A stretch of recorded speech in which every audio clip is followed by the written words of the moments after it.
Good morning students, physics की class में आपका हार्दिक स्वागत है। लास्ट लेक्चर में अपन ने न्यूमेरिकल्स देखे थे। अब एक न्यूमेरिकल और देख लेते हैं जो मैंने लास्ट टाइम पे दिया था। वो न्यूमेरिकल ये था कि किसी बंद पृष्ठ से प्रवेशित फ्लक्स, किसी बंद पृष्ठ है उसमें प्रवेशित फ्लक्स 400 न्यूटन मीटर स्क्वायर प्रति कूलाम तथा निर्गत फ्लक्स 800 न्यूटन मीटर स्क्वायर प्रति कूलाम है। बंद पृष्ठ से परिबद्ध आवेश ज्ञात करें। यानी कि इसने आवेश दे रखा है और आवेश भी कौन सा दे रखा है? वो आवेश दे रखा है जो कि प्रवेश भी होता है और निर्गत भी होता है, यानी निकलता भी है। तो इससे परिबद्ध आवेश ज्ञात करें। तो अगर अपन देखें, अगर अपन थोड़ा सा दिमाग में विचार लेकर आएँ कि भाई इसने आवेश भी दे रखा है और विद्युत फ्लक्स भी दे रखा है, तो इसका मतलब क्या हुआ? मतलब ये हुआ कि आवेश और फ्लक्स के बीच में कोई अपन को रिलेशन लेकर आना है। पहले दिमाग में ये बैठाओ कि आवेश और फ्लक्स के बीच में एक रिलेशन लेकर आए। तो रिलेशन अगर अपन ध्यान दें तो फ्लक्स और आवेश के बीच में अभी तक आपको केवल और केवल गाउस की प्रमेय के रूप में ही करवाया है। ध्यान देना इस बात में, केवल गाउस की प्रमेय के रूप में ही करवाया है। तो अपन गाउस की प्रमेय ही इसके अंदर यूज़ करेंगे। तो गाउस की प्रमेय अपन को यूज़ करनी है। अब गाउस की प्रमेय क्या होती है? ई डॉट डी एस बंद पृष्ठ का रेखीय समाकलन is equal to sigma Q upon epsilon 0 ये होता है। लेकिन ई डॉट डी एस बंद पृष्ठ का रेखीय समाकलन क्या होता है? फ्लक्स, यानी फ्लक्स बराबर क्या होता है? Sigma Q upon epsilon 0। वही अपन को यूज़ करना है। तो पहले तो देखो इसमें लिखेंगे अपन सतह पर प्रवेशित फ्लक्स φ1 इज इक्वल टू ये और निर्गत फ्लक्स φ2 इज इक्वल टू ये। अब एक बात ध्यान देना, चूँकि फ्लक्स एक अदिश राशि है ये अपन ने मान लिया, लेकिन सतह तो एक सदिश राशि है ना। तो सतह के अंदर ये पारित होगा तो एक बार निकलेगा तब तो अपन लेंगे इसके अंदर पॉजिटिव और अंदर प्रवेश करेगा तो लेंगे नेगेटिव। ये बेटा आपको यहाँ पर समझ में नहीं आएगा, ये बीएससी के स्तर पर समझ में आएगा। लेकिन फिर भी आप ध्यान रखें, मैंने एक छोटा सा डायग्राम बनाया कि मान लो ये एक सतह है, φ1 अंदर प्रवेशित है और φ2 बाहर निकलने वाला है। तो ऑलवेज ध्यान रखना कि जो ये φ2 होगा, जो बाहर निकलने वाला होगा, वो तो लिया जाएगा पॉजिटिव और जो अंदर प्रवेश करेगा वो लिया जाएगा नेगेटिव। इस बात का आप ध्यान रखें, दिमाग में बैठा लें कि जो बाहर निकलने वाला फ्लक्स है वो हमेशा पॉजिटिव होगा और अंदर प्रवेश करने वाला नेगेटिव। तो अगर मैं φ1 प्रवेशित है तो वो 400 न्यूटन मीटर स्क्वायर प्रति कूलाम है, तो यानी माइनस का 400 है। और अगर निर्गत है तो निर्गत कितना आया? 800 प्लस का, मैं यहाँ पर प्लस लगा देता हूँ ताकि कंफ्यूजन नहीं रहेगा। ये लो प्लस लगा दिया मैंने, तो प्लस के 800 न्यूटन मीटर स्क्वायर प्रति कूलाम। अब अपन को बंद फ्लक्स, बंद पृष्ठ में कुल फ्लक्स चाहिए भाई। बंद पृष्ठ कौन सी है? यही तो फ्लक्स है। अपन को क्या जानना है? अपन को ये जानना है कि इस बंद पृष्ठ में कितना फ्लक्स है। भाई ध्यान से समझो कि गाउस की प्रमेय क्या है? किसी बंद पृष्ठ में कुल फ्लक्स उस पृष्ठ में उपस्थित आवेश तथा एप्सिलॉन 0 के अनुपात के बराबर होगा। तो बंद पृष्ठ कौन सी है? यही है। अब इसमें कितना फ्लक्स रहा वो अपन देखेंगे। भाई सिंपल सी अगर मैं लैंग्वेज में बोलूँ तो 400 गया और 800 बाहर निकला, तो अंदर कितना रहा? अंदर 400 ही रहा ना। बस यही तो अपन को देखना है भाई, इस बंद पृष्ठ में कितना है। यहाँ से तुम कह रहे हो कि 400 प्रवेश करा और 800 इसमें से बाहर निकला, तो यानी कि इसके अंदर कितना रहेगा? इसके अंदर कितना रहेगा? 400 ही रहेगा। सिंपल सी बात है, वही अपन को करना है। तो निर्गत कुल फ्लक्स कितना हो गया?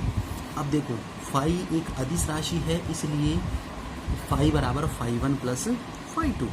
तो बंद पृष्ठ में निर्गत कुल फ्लक्स कितना हो गया? φ बराबर φ1 प्लस φ2। अब चूंकि φ बराबर है माइनस का 400 प्लस 800, माइनस का ये रहा 400 और 800 प्लस का रहा, तो ये कितना बचा? 800 में से 400 गए तो 400 न्यूटन मीटर स्क्वायर प्रति कूलाम। अब बेटा गाउस की प्रमेय क्या है? गाउस की प्रमेय है φ ई बराबर सिग्मा क्यू अपॉन एप्सिलॉन 0, या फिर मैं इसको ऐसा भी लिख सकता हूँ, बंद पृष्ठ ई डॉट डी एस ये, और ये क्या होता है? ये फ्लक्स ही होता है। तो यहाँ से इन दोनों में से किस में से मैं वज्र गुणा करता हूँ, तो सिग्मा क्यू बराबर क्या हो जाएगा, ये दोनों मल्टीप्लाई हो जाएंगे। तो सिग्मा क्यू बराबर एप्सिलॉन 0 इंटू फाई ई अपन ने निकाल रखा है 400, तो मैंने यहाँ पर फाई ई की जगह 400 रखा और एप्सिलॉन 0 का मान मेरे को पता है 8.85 गुणा 10 की घात माइनस 12, 2 जीरो से कटा तो यहाँ 10 की घात माइनस 10 बचा। ठीक है, तो इसको मल्टीप्लाई किया तो कितना यार 35.4 गुणा 10 की घात माइनस 10। अब इसको नैनो में कन्वर्ट करना, वैसे देखो कन्वर्ट करने की आवश्यकता नहीं है, लेकिन फिर भी कभी कभार पूछ सकते हैं तो कि आंसर नैनो में निकालिए, तो आपको निकालना पड़ेगा। तो यहाँ से मैं एक पॉइंट इधर लगा देता हूँ तो इसमें पावर कम हो जाएगी, तो 3.54 और ये कितनी हो जाएगी 10 की घात माइनस 9।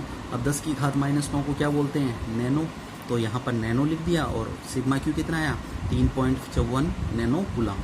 तो ध्यान रखें कि प्रवेशित वाला है वो तो नेगेटिव और बाहर निकलने वाला पॉजिटिव। फिर इसमें से कुल फ्लक्स निकालते हैं और गाउस की प्रमेय लगाकर इसको हल कर देते हैं। ये तो है अपना न्यूमेरिकल। ठीक, अब अगले चैप्टर का उससे नेक्स्ट चैप्टर का कुछ टॉपिक है वो यहीं पे कवर कर लेते हैं। विद्युत क्षेत्र में एकांक आयतन पर ऊर्जा वो निकालनी है।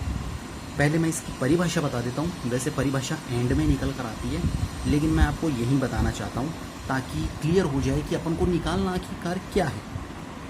देखो, एकांक आयतन पर ऊर्जा होती है वो कहलाती है ऊर्जा घनत्व। इस बात को अच्छी तरह से रट्टा मार लें कि जहाँ पर भी आपको ऊर्जा घनत्व आता है तो इसका मतलब उसका फॉर्मूला है ऊर्जा बटे आयतन। ऊर्जा बटे आयतन, हाँ भाई, ऊर्जा घनत्व है। ऊर्जा घनत्व का मतलब होता है एकांक आयतन पर ऊर्जा, यानी आयतन एक कर दो तो जो बची हुई ऊर्जा है वो क्या कहलाएगी, एकांक आयतन की ऊर्जा। इस बात को अच्छी तरह से दिमाग में बैठा लें, यानी कि अपन को विद्युत क्षेत्र में एकांक आयतन पर ऊर्जा ज्ञात करनी है, यानी अपन को ऊर्जा घनत्व ज्ञात करना है। तो देखें, किसी आवेशित चालक पर विद्युत बल अभिलंबवत बाहर की ओर लगता है, इस पर आवेश की मात्रा बढ़ाने पर आयतन में वृद्धि होती है। ये बात अपन को ध्यान में रखनी है। अब ज़रा अपन आगे देखें। अच्छा, आगे देखने से पहले मैं इसको थोड़ा सा एक्सप्लेन कर देता हूँ। बेटा, एक्सप्लेन करने के लिए ध्यान दो। अगर किसी पृष्ठ के ऊपर विद्युत बल की बात करते हैं या विद्युत क्षेत्र की बात करते हैं तो वो पृष्ठ के अभिलंबवत बाहर की ओर लगता है। इस बात का ध्यान रखें कि पृष्ठ के अभिलंबवत बाहर की ओर लगता है। ठीक है, अगर मैं विद्युत क्षेत्र या विद्युत आवेश बढ़ाता हूँ तो उसके आयतन में वृद्धि होती है। भाई सिंपल सी बात है, उसका द्रव्यमान बढ़ेगा, द्रव्यमान बढ़ेगा तो उसका क्षेत्रफल बढ़ेगा और क्षेत्रफल बढ़ेगा तो आयतन बढ़ेगा। अब ये आयतन विद्युत बल के विरुद्ध कार्य करता है जो उसको ऊर्जा में संचित करता है। कुल मिलाकर इतना कहना है कि अगर आवेश अपन देंगे किसी के ऊपर तो वो आवेश क्या काम करेगा, उसको ऊर्जा में संचित करवाएगा, ऊर्जा में संचित करवाएगा और उसी ऊर्जा के अपन को मान ज्ञात करना है। अब वो मान ज्ञात कैसे किया जाए, उसके लिए अपन मानते हैं कि इसके लिए मानते हैं कि एक गोलीय आवेश या तो अपन मानकर चलते हैं कि गोलीय आवेश गोले पर पृष्ठ एक आर त्रिज्या का गोलीय आवेश है या गोले पर पृष्ठीय आवेश घनत्व है वो सिग्मा है। जैसे मान लिया कि ये गोला है जिसकी त्रिज्या है स्मॉल आर, इसकी सतह पर सिग्मा पृष्ठीय आवेश घनत्व है।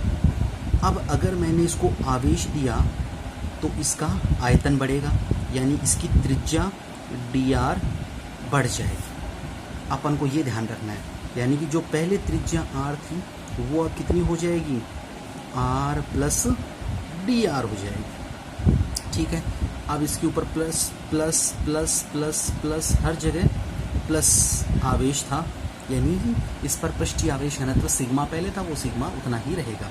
अपन को ये देखना है कि ये गोला है या फिर एक आवेश। भाई गोले को भी एक बिंदु आवेश मानते हैं और आवेश को भी एक बिंदु मानते हैं। ठीक है, तो फिर उसकी त्रिज्या r है, सिग्मा उसका पृष्ठीय आवेश घनत्व है तो अगर इस पर पृष्ठीयावेश घनत्व के कारण r त्रिज्या dr में कन्वर्ट हो जाती है, यानी dr इसमें बढ़ जाता है, तो ये बल लगेगा तभी तो बढ़ेगी भाई बल क्या काम करता है? बल विस्थापन पैदा करता है, सिंपल सी बात है, बल विस्थापन पैदा करता है, और विस्थापन पैदा होने के कारण इसके आयतन में परिवर्तन आता है। तो बल जहाँ पर लगेगा वहाँ पर दाब भी लगेगा। क्यों लगेगा? क्योंकि दाब बराबर होता है बल बटा क्षेत्रफल। तो गोले के बाहर की ओर लगने वाला दाब क्या होता है? P बराबर sigma square upon 2 epsilon 0। Last lecture में अपन ने किया था, सॉरी सेकंड लास्ट में किया था, आपको याद होगा, मैंने यहाँ पे लिख दिया। अब यहाँ से बल निकालूंगा, चूँकि दाब बराबर होता है बल बटा क्षेत्रफल, तो बल बराबर क्या हो जाएगा? दाब इंटू क्षेत्रफल। तो बल बराबर दाब इंटू क्षेत्रफल। यहाँ समीकरण ए का उपयोग करूँगा, P का मान तो सिग्मा स्क्वायर अपॉन 2 एप्सिलॉन 0, और ए यहाँ पर ये रहा। अब ए का मतलब कितना हो गया भाई? इस गोले का क्षेत्रफल कितना हो गया? 4 पाई आर स्क्वायर। तो मैंने यहाँ पर लिख दिया 4 पाई आर स्क्वायर। तो F बराबर sigma square upon 2 epsilon 0 4 pi R square, समीकरण नंबर 2।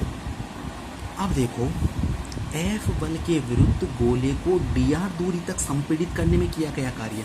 भाई ये जो बल है ना, ये बल जो बाहर की ओर लग रहा है, इसी के कारण ही इसमें संपीड़न आता है या विस्तार आता है। अब वो विस्तार बल के कारण आता है dr के अंदर, dr दूरी तक या dr विस्थापन तक। तो अगर विस्थापन आता है, बल भी है, तो फिर क्या उत्पन्न होगा? कार्य। क्योंकि कार्य बराबर क्या होता है? बल गुणा विस्थापन, F डॉट D। तो F बल के विरुद्ध गोले को dr दूरी तक संपीड़ित करने में किया गया कार्य। कार्य की परिभाषा क्या है? कार्य बराबर होता है बल गुणा दूरी। तो कार्य dw बराबर क्या हो जाएगा? F into dr। अब F का मान कहाँ से पुट करेंगे? समीकरण 2 से।